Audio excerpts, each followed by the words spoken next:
संदीप जी, किसी राजनीतिक नेता और पार्टी द्वारा यात्रा निकालना एक बहुत पुराना स्थापित कार्यक्रम है। इसमें नेता लोग अपनी छवि सुधारते हैं और पार्टियां जनसंपर्क अभियान को काफी तेज करती हैं और अपने आप को मजबूत करती हैं। और राहुल गांधी की यात्रा ने इस बात को एक बार फिर साबित किया है।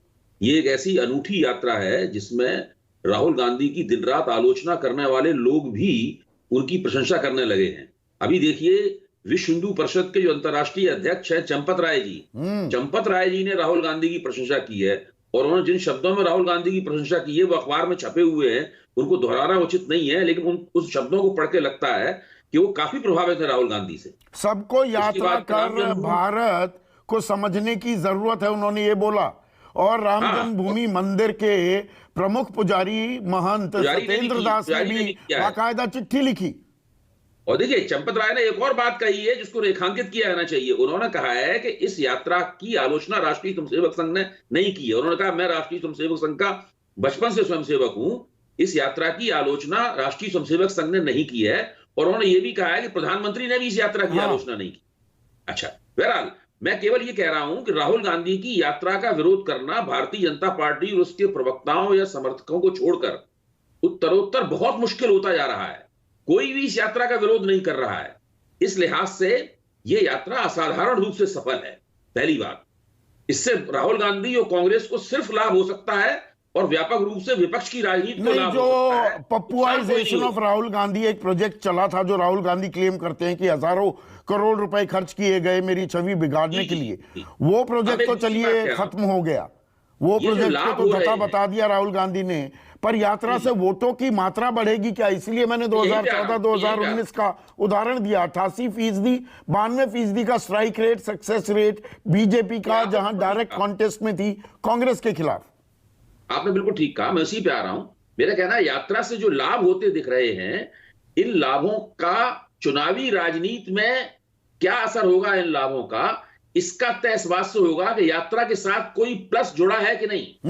एक चीज है यात्रा, जो कोई भी नेता और पार्टी कर सकती है, कमोवेश उसमें सफलता मिलती है, कमोवेश उसके लाभ होते हैं। लेकिन एक चीज है यात्रा प्लस, यानी यात्रा के पहले, यात्रा के दाएं बाएं और यात्रा के बाद उस पार्टी और पार्टी का संगठन कैसे काम करता है।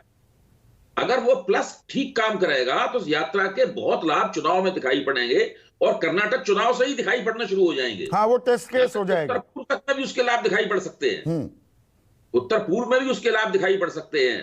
प्लस का मतलब होता है अच्छा संगठन, मजबूत संगठन, प्रभावी और दूरगामी दृष्टि से बनाई गई रणनीति, लचीले तरीके से चलाई गई और प्रभावी तरीके से चलाई गई चुनावी मुहिम। क्या राहुल गांधी का संगठन ये काम कर पाएगा? ये एक बहुत बड़ा सवाल है। इस यात्रा के बहुत सारे प्रशंसकों ने इस सवाल को तरह तरह से उठाया है और इसका जवाब कांग्रेस वाले तो देंगे ही, कहेंगे हाँ बिल्कुल हम करेंगे, हमें इसका लाभ होगा। लेकिन इसका जवाब 2023 में जो 9 राज्यों में चुनाव होंगे वहां दिखाई पड़ेगा। तो ये वो महत्वपूर्ण बात है। यात्रा ठीक है, अपनी जगह हो रही है, वो एक महत्वपूर्ण कार्यक्रम है। पूरा 2022 और ये तमाम विपक्ष जो यात्राएं निकाल रहा है, ये कन्वर्ज कर पाएंगी, नहीं कर पाएंगी। प्लस का क्या होगा? हाँ, प्लस की बात आपकी जायज है, वैलिड है। और ये यात्राएं आपस में कन्वर्ज भी कर पाएंगी क्या? नहीं, सारे लोग अपने अपने मुकाम पर यात्राएं करेंगे। नीतीश कुमार जी की जिन यात्राओं के सारे अपना कार्यक्रम शुरू किया है आपने, नीतीश कुमार जी बिहार में अपनी यात्राएं करेंगे, उन्हें बिहार में अपनी जमीन मजबूत करनी है।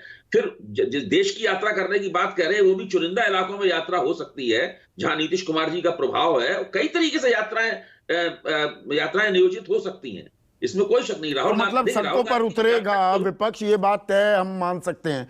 राजीव जेटली, जो चंपत राय का और महंत सत्येंद्र दास का भी जिक्र किया गया, संघ परिवार के ही लोग और कद्दावर लोग चंपत राय जैसे, वो भी प्रशंसा कर रहे हैं और कह रहे हैं ये सीखने की जरूरत है।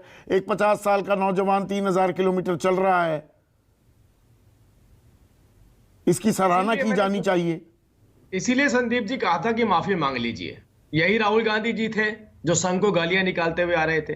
यही राहुल गांधी जी थे जिन्होंने हर मंच से आरएसएस और आरएसएस के वर्कर को भला बुरा बोला। यही राहुल गांधी जी थे जो लगभग 1.5-2-3 सालों से आप देखिए, अगर किसी से सबसे ज्यादा नफरत करते हुए नजर आए तो वो संघ से नफरत करते हुए आए। अरे भाई, आप जल्दबाजी ना स्टैचू करें। ऑफ यूनिटी बनाते हैं, सरदार पटेल को अपना सबसे बड़ा आइकन मानते हैं ना। सरदार पटेल ने प्रतिबंध लगाया आरएसएस पर, कह दीजिए मैं गलत जानकारी दे रहा हूं, पर वो आपके आइकन है ना।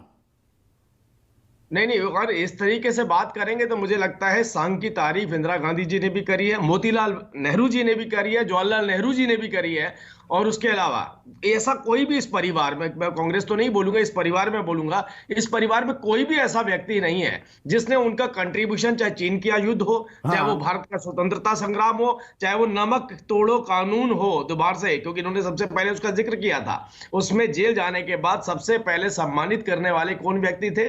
वो भी मोतीलाल नेहरू जी थे। तो अब मैं उस बात में नहीं जाना चाहता। फिर से एक राय, जाते जाते एक राय,